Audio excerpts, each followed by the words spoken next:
In the South China Sea, a new battle is being waged, not with warships, but with maps. The Philippines has released an updated official map, directly challenging China's sweeping maritime claims. This isn't just a local dispute, it's a flashpoint with global consequences. The South China Sea is a vital artery for world trade, and any instability here could disrupt the global economy. For the US and its allies, this is a test of their commitment to a rules-based order. For Southeast Asian nations, it's about sovereignty and survival, balancing economic ties to China with the need to defend their territory. The new map is more than a document, it's a declaration of intent. The Philippine government hopes to rally international support and reinforce its legal claims, even as it risks provoking Beijing. China has rejected any challenge to its so-called historical territory, and tensions are already high. Confrontations between Chinese and Filipino vessels are frequent, and this cartographic move adds a new layer of complexity. In Manila, the mood is a mix of pride and apprehension. The map's release is seen as a stand for national dignity, but Filipinos know the risks. Their country is on the front line of a major geopolitical contest. This is a David versus Goliath story, with the Philippines asserting its rights on the world stage. The world is watching, as the outcome could set a precedent for how smaller nations resist larger powers. The stakes are high, and the consequences will be felt far beyond these waters. The story of this map is the story of a nation's identity and its fight for recognition. The next chapter is being written now. To understand today's conflict, we must look back. The South China Sea has long been a crossroads for trade and culture, but in the 20th century, overlapping claims turned it into a geopolitical hotspot. After World War II, countries like the Philippines, Vietnam, and Malaysia staked claims based on proximity and history, creating a tangled web of disputes. China's rise changed the game, as it asserted historical rights through its infamous 9-dash line, first drawn in 1947. This sweeping line covers nearly 90% of the sea, overlapping with its neighbors' exclusive economic zones. Maps became weapons, tools to legitimize claims and shape national narratives. The Philippines challenged China's claims at the Permanent Court of Arbitration in 2013. In 2016, the tribunal ruled in Manila's favor, invalidating China's 9-dash line under international law. China rejected the ruling and continued its activities in disputed waters. The legal victory gave the Philippines a strong case, but no enforcement mechanism. China built artificial islands and harassed Filipino vessels, undeterred. The new map is Manila's attempt to turn legal victory into official policy. It's a way of saying, this is our territory as recognized by law. The battle for the South China Sea is now as much about maps as it is about ships. The narrative is being redrawn, one map at a time.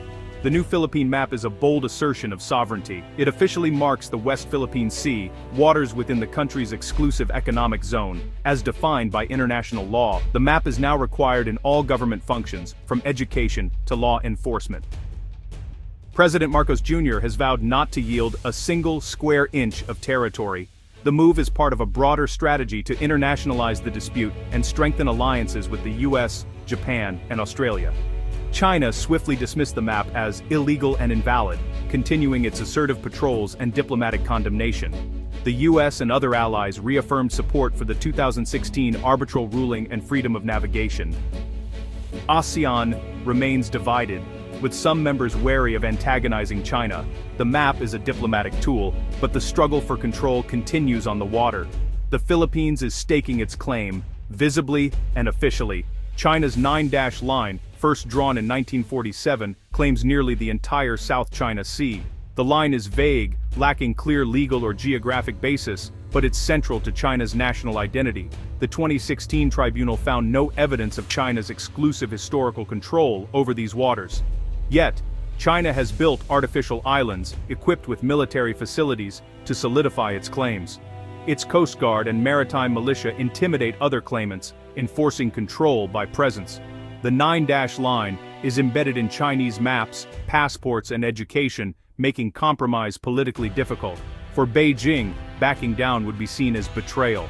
This mix of nationalism and military might make the dispute one of the world's most dangerous flashpoints. The controversy is as much about identity as territory.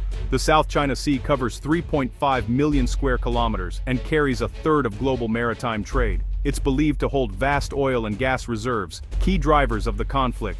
Key dates: 1947, China's original map; 1982, UNCLOS sets EEZ standards; 2016, Tribunal rules for the Philippines; 2025, Manila releases its new map. Official statements reveal the divide. Manila calls for peaceful resolution. Beijing rejects the ruling as null and void. China has the world's largest navy and coast guard, patrolling with hundreds of vessels and building military outposts. The Philippines is modernizing its forces and increasing joint patrols with allies. The numbers highlight the scale and the stakes of the dispute. The contest is as much about resources and power as it is about law.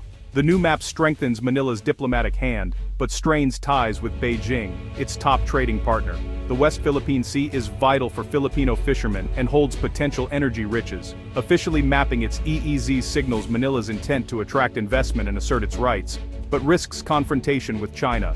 China's assertiveness has pushed neighbors closer to the US, undermining its image as a regional leader. Instability threatens trade and investor confidence across the region. ASEAN is divided, weakening its ability to respond. For global powers, the dispute is central to Indo-Pacific strategy, raising military tensions. The economic and political costs are mounting for all sides. Experts see the new map as a strategic move. Dr. J. Batongbakal calls it a way to embed the 2016 legal victory into national policy and consciousness. A Singapore-based security analyst warns it's a risky move, strengthening Manila's position, but unlikely to change realities at sea.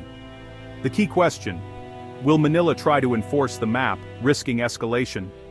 An Asian Development Bank economist notes the dispute deters investment and threatens regional stability. A major incident could disrupt global supply chains. A former US diplomat calls the map smart diplomacy, leveraging alliances and international law to isolate China. The map won't solve the dispute overnight, but it's a textbook case of asymmetric diplomacy. The Philippines is using every tool available to push back against a larger power. The world is watching how far this strategy can go. The next steps will shape the region's future. The stakes could not be higher. The map is more than politics, it's a symbol of Filipino pride and resistance. Atin Ito, this is ours, has become a national rallying cry. The new map is now part of school curricula, shaping how future generations see their maritime rights. For coastal communities, the dispute is personal. Fishermen face danger and intimidation at sea. The government's assertive stance offers hope and recognition for their struggles. Art, music, and film are capturing the conflict's human and environmental costs. The map galvanizes national identity, turning a legal battle into a story of resilience. Its true power lies in uniting a nation. The future of the South China Sea remains uncertain. The Philippines' new map is a bold statement grounded in international law, but it cannot change realities on the water. China's position is entrenched, and the risk of escalation is real. A minor incident could spark a major crisis, with global consequences. Dialogue and de-escalation are urgently needed. ASEAN and other regional bodies must work to prevent conflict, even if a final resolution is distant. The dispute is a test for the international community. Will law or power prevail? The story of the Philippine map is a reminder that no dispute is truly local in our interconnected world. The next moves will shape the region and the world for years to come. This is Christiane Amanpour for CNN, reporting from Manila.